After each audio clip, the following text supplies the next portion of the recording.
Hey everybody, it's Rebecca Robbins here from Mindshaper SLP, and I am coming to you live today to talk about some speech sound partners. And in my post, I actually call them life partners.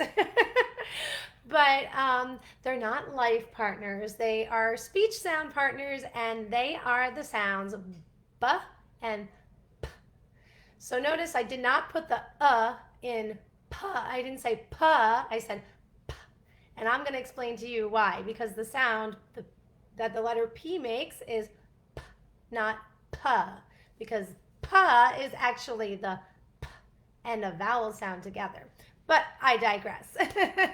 So today, as part two of my video speech sound video series, part one I talked all about the vowels and how the vowels are really the building block foundation of speech and how to cue them and why they're important to target first and make sure that your child is really solid on how to say their vowels. You can find that video on my page.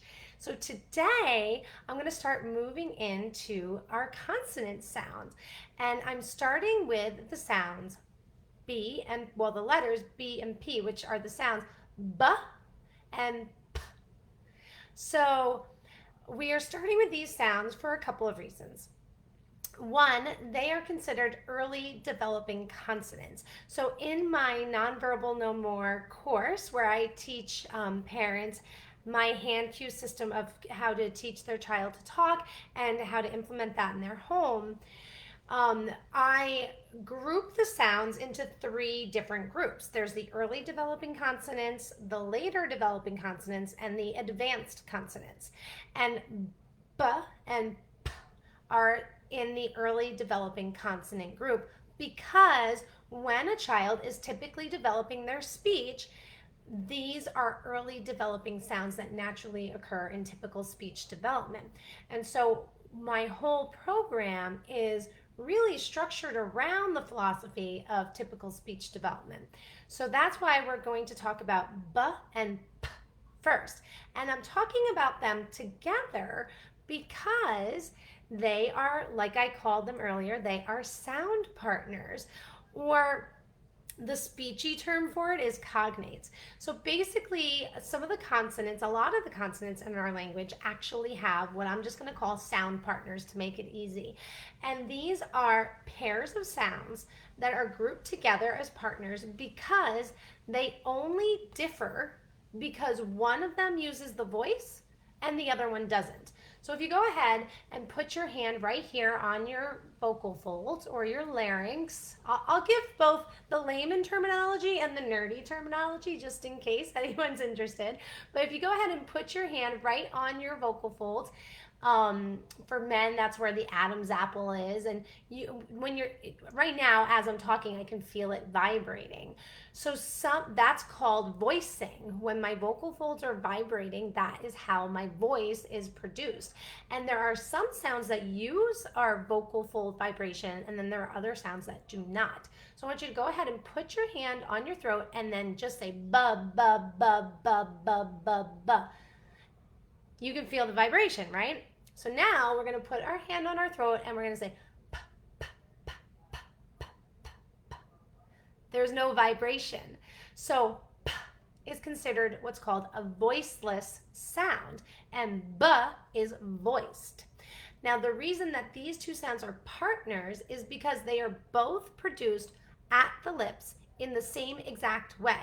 The only difference between a b and a is that one uses the voice and the other one doesn't. And this is important in my hand cue system because it governs whether we use 2 fingers for the hand cue or 1 finger. So in my whole system, and it's important for you to understand this as a parent because it makes it easier to learn how to use the hand cues and also to prompt your child. So in my hand cue system, all of the voiced sounds use 2 fingers for the prompt, and all of the voiceless sounds use 1 finger for the prompt. So for B, it's produced with the 2 lips coming together, and it uses our voice. So we put our 2 fingers on our lips, and we literally bounce it off our lips. B, B, B, B, B, B, B, B, B, b. So you can put your hand down like this or out to the side. B, b, b. And that's how you cue the b sound. Now, p is voiceless, so it gets one finger. All of the voiceless sounds in my hand cue system use one finger to prompt. And so it's an embedded cue to the child whether or not they use their voice. So it's just one finger and you pop it off your lips. So that's why b and p are sound partners, because they are produced at the same spot in the mouth. One uses the voice, b, and the other one does not. P. So now I want to give you some tips about if your child is not able to say these sounds at all yet, how you can get your child what's called stimulable for the sound. So stimulable is one of those fancy speech terms, which means able to say a sound in isolation. So that is the first step in teaching a child to say a sound, is for them to just be able to say the sound in isolation by itself. So if your child isn't able to imitating you saying "ba," of course, use the hand cue "ba, ba, ba." Try to get them to imitate. So you perform the hand cue and try to get them to imitate it on themselves. So you're not doing it on them, you're having them imitate the action. Imitation is an important skill for learning how to produce speech, because kids need to imitate the adult model to learn how to say the sound. So it's an important skill for our kids to practice and can sometimes be challenging. And when we work on teaching our child how to do it on themselves, they then have a self-cueing strategy to be able to say the sound out in the real world when they need to. If they're relying on us to cue them on their own face, then they would always need us to be there for them to say the sound. But when we give the child the self-cueing strategy, then they always have their hand with them that they can cue themselves to say the sound. And my students, they rely on these cues, and they prompt themselves with these sounds once they get good at them. So you can just start by that. See if your child can imitate b, b, and you can have them just do the motion at first, imitating the actual motion, and then see if you can get the sound in there, b, b, b. If that's not happening, you can also, now let's pretend that my mouth is your child's mouth. You can take the backs of your fingers and kind of squeeze the lips together, b, while you say the sound, b, so that the child can feel that there's a little bit of a pressure and a pop off to make the sound. So you can do that with b or p. It works with both.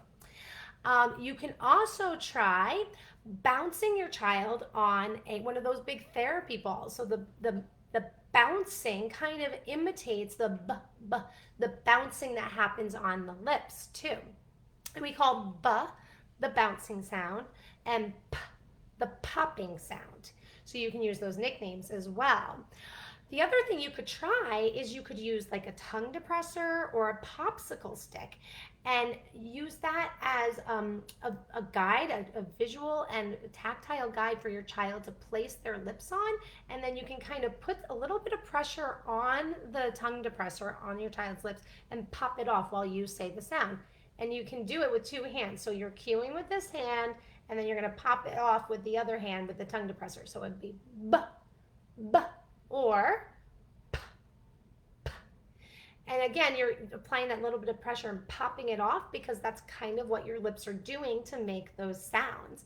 So some great activities to target these sounds for requesting. I find requesting is usually the best place to start with when you're working with sounds. Bubbles are amazing for the b and p sound, because there's so many things that the child can request that uses those sounds.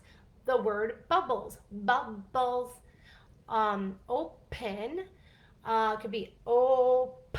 You could try to get your child to say that if they're able to say the O sound, op for open. Pop, when you pop the bubbles, pop, pop. Blow, b, b. So you can have your child just say the b sound for blow, or you can pair it with the O. So I would drop the L, don't worry about that, and turn blow into bow. Bow, b, bow. So we have bubbles, blow, op for open, pop. Those are all, and what's great about bubbles is who doesn't like bubbles? First of all, most kids are motivated to blow bubbles, and they disappear. So the best items to use for requesting are items that naturally disappear anyway, and bubbles just inherently do that. So you blow the bubbles, they disappear, and then they want more, so they have a reason to request more and to say the sound. So we want the child to have multiple opportunities to be able to say these sounds, and bubbles definitely gives them that opportunity. Bouncing on the therapy ball, buh, buh, buh. For bounce, your child can say buh, buh while they're bouncing or to request to bounce. Blowing up a balloon, again, you have bow or buh for blow, buh for balloon. You can, if your child is able, you could change the word balloon into boon to make it a simpler version of the word for your child to say. And what I like to do with the balloon, so it kind of has that same quality that the bubbles have where it goes away, is instead of like blowing it up and tying it and then you just have a blown up balloon, the kids love this. You blow it up and then you can have them say ready, set, go, or oh, and you let the balloon go and it flies around the room all crazy. And then they think it's hysterical and you can go through it all over again. B for balloon, bow for blow, ready, set, go for go, or oh for go. So that's another great fun activity that you can get a lot of b and p sounds out of. And it's summertime. Kids are going in the pool. Try to get your child to say p to request pool when they want to go in the pool. That's another great time.